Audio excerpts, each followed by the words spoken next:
Olá, que Jesus nos abençoe. Iniciamos agora o programa Espiritismo em Ação, porque existem grandes catástrofes coletivas.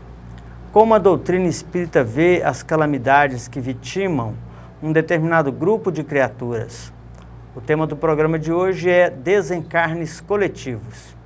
E para conversar conosco, convidamos aqui o nosso amigo Anderson Máximo, dirigente da Casa da Fraternidade Irmã Sheila, em Trindade, Goiás. Seja bem-vindo, Anderson.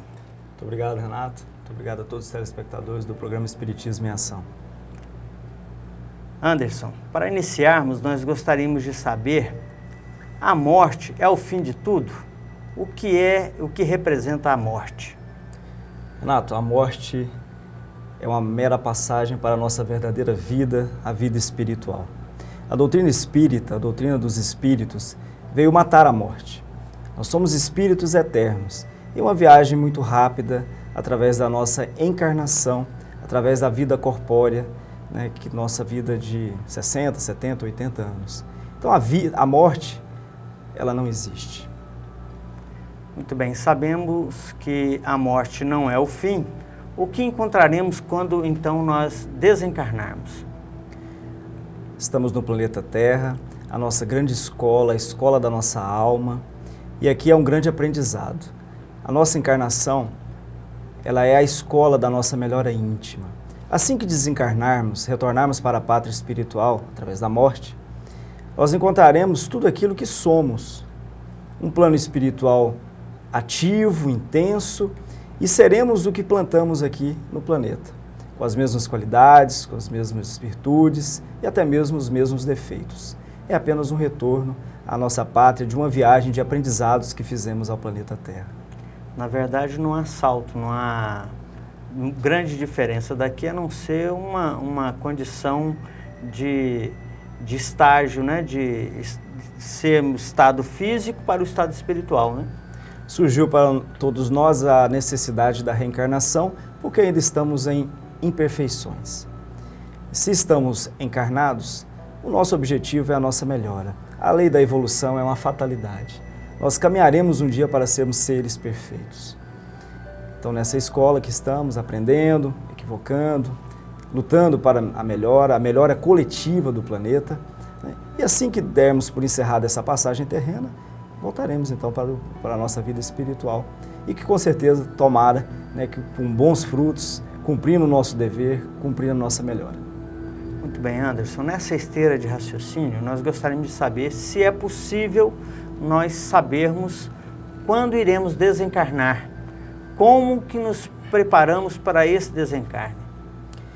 Deus perfeito, onipotente, nosso Pai Criador, não nos dá a condição de sabermos quando iremos desencarnar. Porque senão para nós seria um motivo até mesmo de grande ansiedade. Dá para nós, os seus filhos, a condição de cumprimento de tarefas cristãs e fraternas. Nós não temos então a condição com exatidão de saber a data do nosso desencarne. Temos a condição, como já disse, de fazermos o melhor possível dentro dessa encarnação e chegarmos ao final dessa viagem com o dever cumprido. Sem sabermos, então, quando isso irá acontecer, que pode ser agora, daqui a pouco, ou mais 70, 80 anos, como nos preparar para esse desencarne, Anderson? Devemos conhecer a vida, devemos conhecer o que estamos passando no planeta, qual o motivo que estamos encarnados. Então, o meio, o instrumento que possuímos é a vivência do cristianismo redivivo, é a vivência da caridade, do amor ao próximo, de plantarmos o bem a todos os corações. Esses ingredientes, a vivência da virtude, a diminuição dos defeitos íntimos que possuímos, que os dois maiores, orgulho e egoísmo, faz com que tragamos em nossa bagagem, ao retornarmos para a pátria espiritual, condições muito melhores do que viemos. Então, esse é o objetivo da nossa encarnação. Sabemos realmente e conduzimos da melhor maneira possível a nossa passagem terrena. Há até uma expressão interessante, que geralmente a pessoa, quando está sabendo que tem uma viagem já programada, porque essa passagem do desencarne ela é certa, é a certeza que nós temos, a pessoa sabendo então que vai para um local, ele se prepara com a bagagem apropriada para aquele local, né? Sabendo que nós vamos para o plano espiritual, nós seguramente não iremos levar nada que é material, né? As virtudes certamente farão parte dessa bagagem, os defeitos e as virtudes, né? Isso.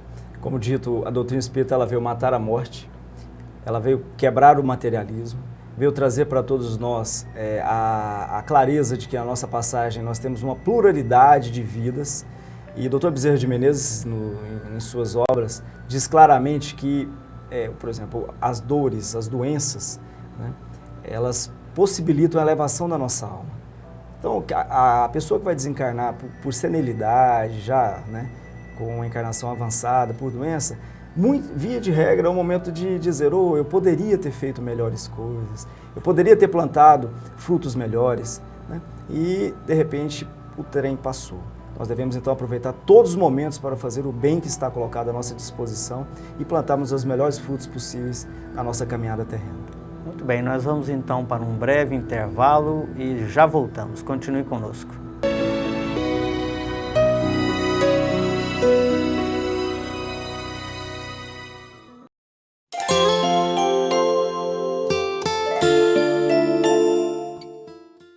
O Espiritismo vem trazer uma nova luz, mostrando que todos nós temos responsabilidade pelos nossos atos, inclusive justificando e esclarecendo que o momento das dores, do sofrimento, não estão vinculados obrigatoriamente à vida de hoje.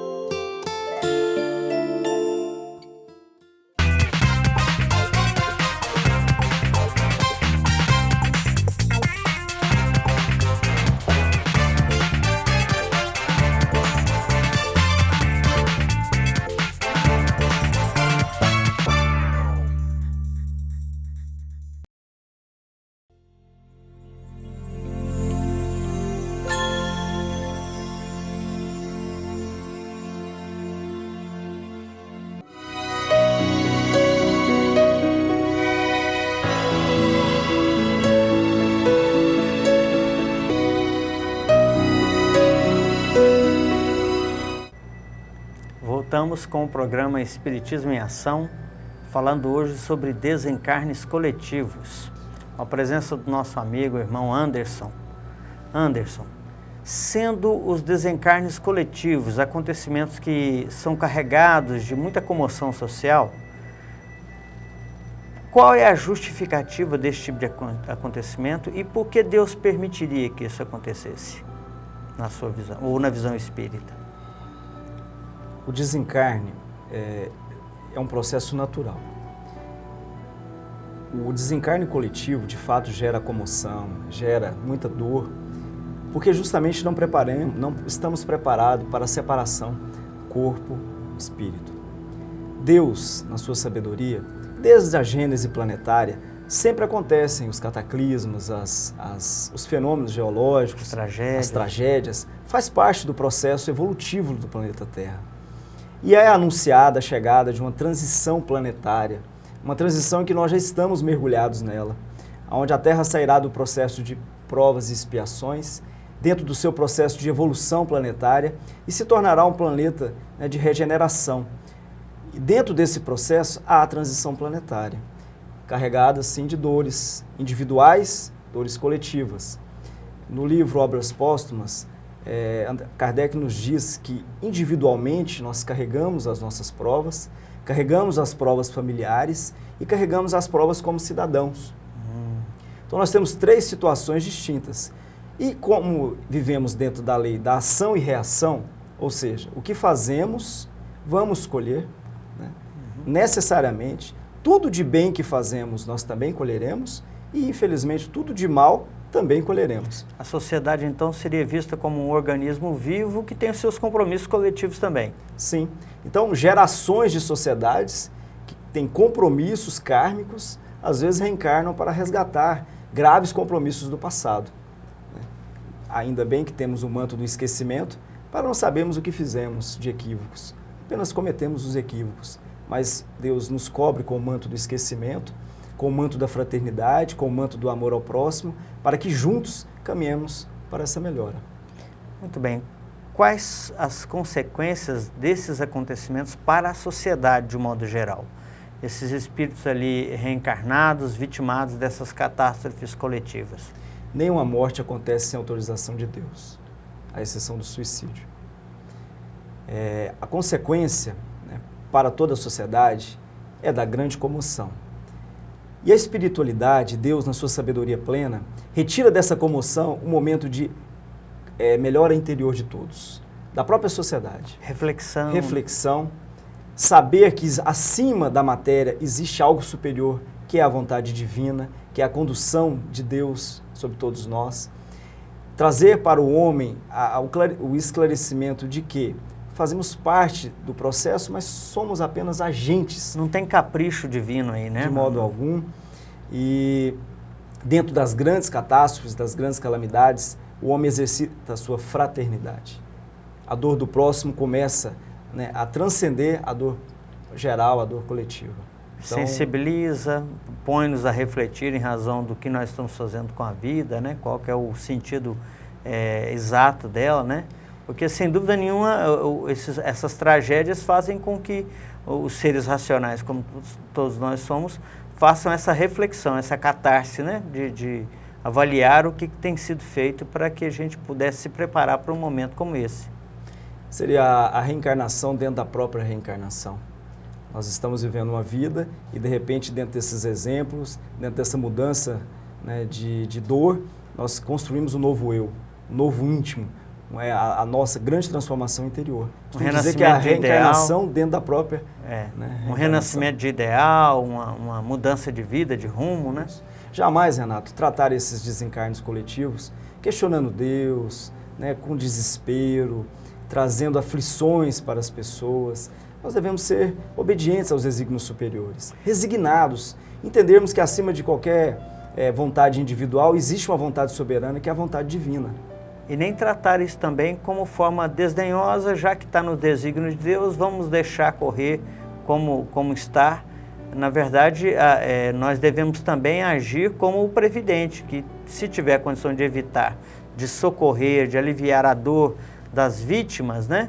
Nós devemos fazer isso, né, Anderson?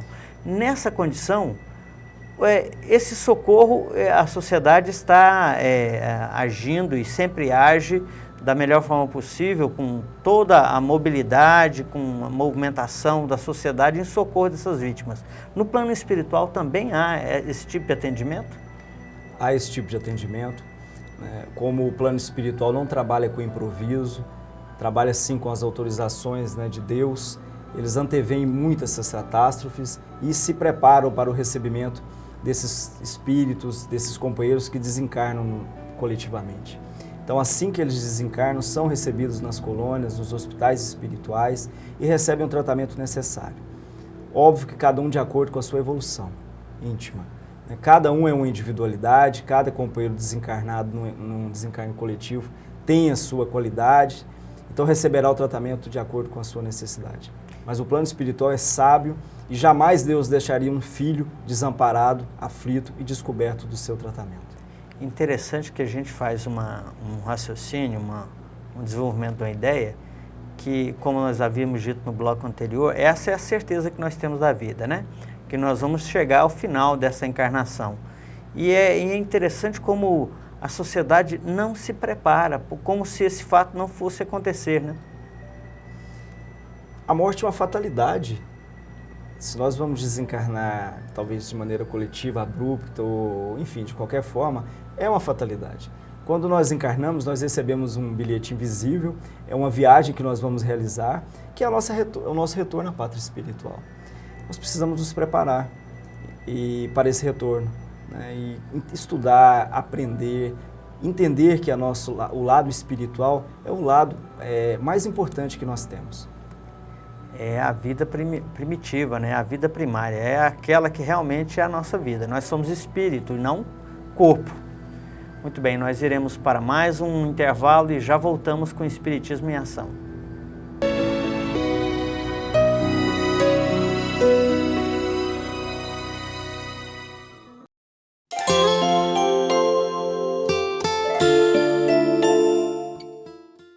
O Espiritismo vem trazer uma nova luz, mostrando que todos nós temos responsabilidade pelos nossos atos. Inclusive justificando e esclarecendo que o momento das dores, do sofrimento, não estão vinculados obrigatoriamente à vida de hoje.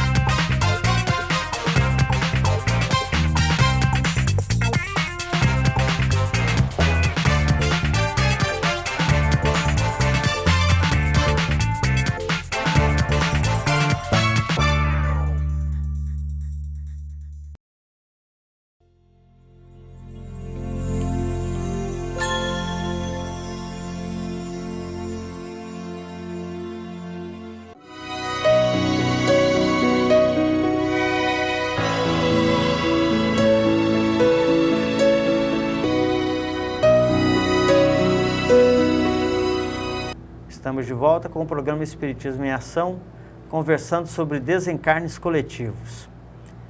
Anderson, qual é o papel da doutrina espírita no auxílio àqueles que passaram por situações de desencarnes de familiares e em tragédias coletivas? Renato, a doutrina espírita tem um papel fundamental. Ela é o espírito da verdade que traz o Consolador prometido. A doutrina espírita rasga o véu da morte, traz o consolo aos corações aflitos. Ao dizer para um pai, para uma mãe, que o seu filho não acabou, que ele apenas mudou de estágio, está vivo no plano espiritual, traz o consolo a esses corações. Cheio de questionamentos, cheio de dúvidas, cheio de medos, a doutrina ela pacifica e traz a todos essa condição de um convívio fraterno, de uma simbiose de pensamentos amorosos, familiares, entre pais, mães, filhos, que padecem dessas dores coletivas. Porque é lógico que, na verdade, numa situação dessa de uma perda, entre aspas, porque na verdade ninguém perde, né? Um desencarne de um parente, são muitos estados psicológicos que a pessoa vive, né? Mas entre eles nós podemos destacar, por exemplo, essa sensação da separação, que sem dúvida nenhuma vai nos dar tristeza, vai nos causar saudade, né? Mas sem dúvida nenhuma essa incerteza de que ele continua ou realmente tenha morrido é que traz o maior desespero para a família, né? Eu perdi o ente que eu não sei para onde foi. Para onde foi, se foi para algum lugar, a morte é o fim, o que foi feito desse ente querido. Então são respostas que a doutrina, né, traz para todos nós. Entender que os desígnios de Deus devem ser enfrentados com resignação. Nada acontece ao acaso. Recentemente, Anderson, nós tivemos um fato aqui no Brasil que foi o desencarne coletivo de jovens lá numa cidade no Rio Grande do Sul, em Santa Maria.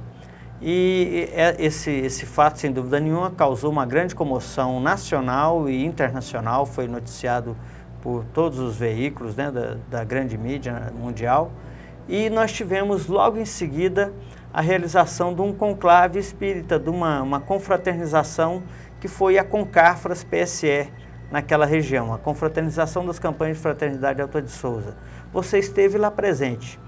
O que você traz de notícia em razão desta realização de um congresso espírita numa cidade tão comovida, tão abalada por esse grave incidente? O plano espiritual ele é sábio. Concafras Santa Maria estava marcada há vários anos. Né? Aconteceu essa tragédia poucos dias antes da realização do evento. Estive presente, nós estivemos presentes, a nossa equipe do centro, e foi uma experiência inigualável na minha encarnação.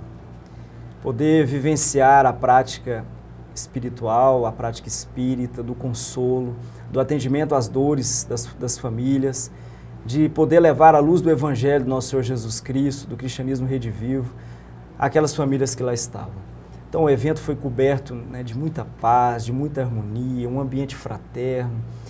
Tivemos uma palestra aberta ao público sobre a vida continua, mostrando a toda a comunidade da cidade que a vida continua no plano espiritual. Então era esperado um público X, esse público se multiplicou, né? Milhares de parentes presentes, e foi uma verdadeira festa de luz naquela cidade, com parentes, familiares, até mesmo jovens que estavam presentes na boate, né? Agradecendo, né, por aquele momento de tanta luz. De consolo, né? De oportunidade de falar ao coração daqueles que estavam ali sofrendo, né, Anderson? Só para você ter uma ideia, Renato, nós tínhamos algo em torno de 10 mil evangelhos, segundo o Espiritismo. Houve um trabalho intenso de divulgação nas ruas centrais da cidade de Santa Maria, as campanhas E a Vida Continua de distribuição de mensagens, e as pessoas nos paravam no meio da rua pedindo o evangelho, queriam de fato o consolo, a luz, né, que levasse ao coração aflito, né, aquela tranquilidade que o seu ente estava vivo. Explicações, inclusive, Estava né? vivo. Porque muitos com dúvida, né? Se realmente tinha explicação aquele fato trágico, né? Que aconteceu. E o mais interessante foi que o plano espiritual pediu a todos nós que deixássemos o achismo. Eu acho que foi por isso, eu acho que foi por aquilo que aconteceu o desencarne coletivo. Isso não tem importância nenhuma, é irrelevante, né? É irrelevante. O nosso papel naquele momento, como trabalhadores de Jesus, era levar o consolo, era levar, né, a segurança àquelas famílias, né, de que Jesus, de que Deus Pai Todo-Poderoso sabia muito bem o que estava acontecendo. Muito bem, nós vamos acompanhar então a matéria sobre o assunto. Fiquem conosco.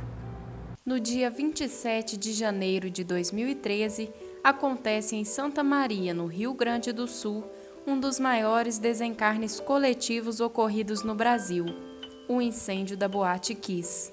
Emmanuel, no livro Chico Xavier Pede Licença, uma parte do além nos Diálogos da Terra, responde à seguinte pergunta: sendo Deus a bondade infinita, por que permite a morte aflitiva de tantas pessoas enclausuradas e indefesas, como nos casos dos grandes incêndios? O benfeitor amigo esclarece: realmente, reconhecemos em Deus o perfeito amor aliado à justiça perfeita. E o homem, filho de Deus, crescendo em amor, traz consigo a justiça imanente, convertendo-se em razão disso, em qualquer situação, no mais severo julgador de si próprio. Quando retornamos da terra para o mundo espiritual, conscientizados nas responsabilidades próprias, operamos o levantamento dos nossos débitos passados e rogamos os meios precisos a fim de resgatá-los devidamente. É assim que, muitas vezes, renascemos no planeta em grupos compromissados para a redenção múltipla.